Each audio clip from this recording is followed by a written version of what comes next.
Here's some great exercise options for when you're in more of a load dominant phase of proximal hamstring tendinopathy. If you're unsure about this, make sure to check out my video on proximal hamstring tendinopathy management.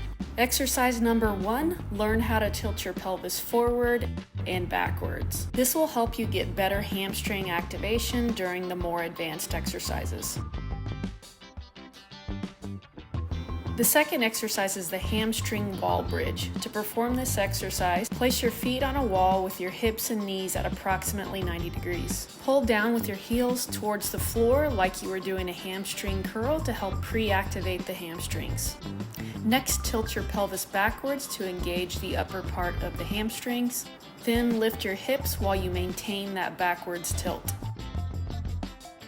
On the way back down, you're going to slowly unwind through the pelvis, letting the pelvis go back into a forward tilt to load the upper hamstrings eccentrically. During the entire exercise, you're keeping engagement through the hamstrings by pulling down towards the floor with your heels. The goal with this exercise is to keep the hamstrings engaged while keeping as much tension as you can out of the glutes and out of the upper thigh muscles. You can place your hand over these areas to monitor tension. These muscles should feel soft like marshmallows when you're doing this exercise.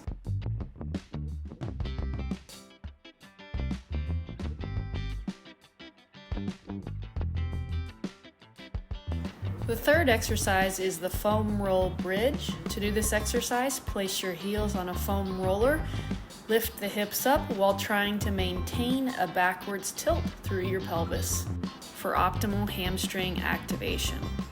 If you feel this exercise a lot in your back, make sure that you are maintaining a good backwards tilt in your pelvis for optimal hamstring activation. If that doesn't help, don't go up quite as high with your bridge.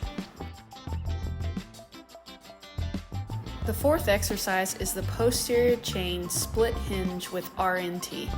RNT stands for reactive neuromuscular training, which is a technique that can be used to help better activate and work on a muscle of interest.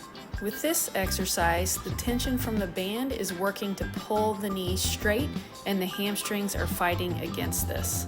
To perform this exercise, place the band just below the knee and come up on your toes. Part 1 of this exercise is to hinge forward from the hips. During this entire movement, you'll want to actively push your knee forward into the band to better engage your hamstrings. If you have issues with your balance, you can use something to hold on to for light support.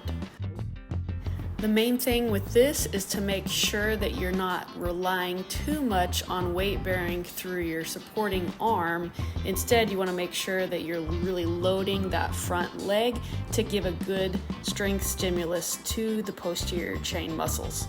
After this, part 2 of the exercise is to lean slightly forward and then to do your pelvis tilting both forward and backwards. Adding the pelvis tilting following the hip hinge should create a really nice burn and activation through your upper hamstrings. The final and perhaps most important exercise in someone with a load-dominant proximal hamstring tendon injury is a hamstring curl with an eccentric emphasis. With this, you'll pick a weight that you have to use both legs to push down, but not so heavy that you can't control it with your injured leg coming back up. This enables you to really overload that tendon to provide a nice stimulus for collagen remodeling at that proximal hamstring tendon near the sit bone.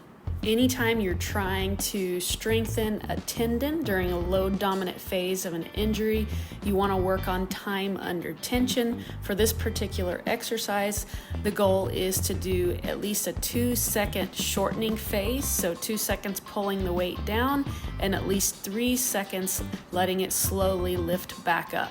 With this, each repetition of the exercise should last about 5 seconds. When rehabbing from any load-dominant tendon injury, you want to make sure that you're following these pain monitoring guidelines. Any pain or tension located in the upper hamstring that you experience during these exercises that are less than 5 out of 10 are acceptable. You want to make sure that you're monitoring your pain both during the exercise and up to 24 hours after an exercise. If pain or stiffness is greater than 5 out of 10, then you need to likely modify the exercise, reduce your weight, or reduce your repetitions the next time you attempt the same exercises for your hamstrings. If pain is delayed and spikes greater than 5 out of 10 the day after doing these exercises, you'll want to make sure that you take 2 full days off of doing any hamstring work before trying these exercises again. This should allow the collagen in your upper hamstring tendon a chance to recover and remodel so that it's ready to respond and adapt to the next round of hamstring exercises you attempt. When you're really working on advanced hamstring strengthening when you have a tendon injury, you want to make sure that you do these exercises no more than 2 to 3 times per week. When you first perform these exercises, try doing 1 set of the first 4 exercises and 3 sets of the last hamstring exercise. If you do okay with this in your first week, then progress to doing 2 sets of the first 4 hamstring exercises and then 4 to 5 sets of the last hamstring exercise. When this workout is done, you want to make sure that you take at least 2 full days off before trying it again. If you have no pain or pain that stays within this green zone in between your workouts, then you can add in 1 to 2 sets of the easier hamstring exercises on your off days. If you're a runner who's trying to add back in hills or speed work to your week, you want to treat these workouts just like you would a more challenging hamstring workout, by making sure that you'll take at least 2 full days off before you do another really challenging workout for your hamstrings. With this example, you could do your hamstring strengthening exercises on Monday and Thursday, and then wait to do hills or speed work until Sunday. Taking these 2 days off before doing any strenuous work to your hamstrings again will ensure that you have optimal time for collagen remodeling and recovery of the hamstring muscles. The final thing to consider about proximal hamstring tendon rehab is that it really is going to take about 8 to 12 weeks sticking with a program like this to see changes in collagen strength and your tolerance to doing activities that typically bother your hamstring. If you found this video helpful or know of a friend who has been struggling with hamstring issues, please share this video with them and make sure to subscribe to my channel.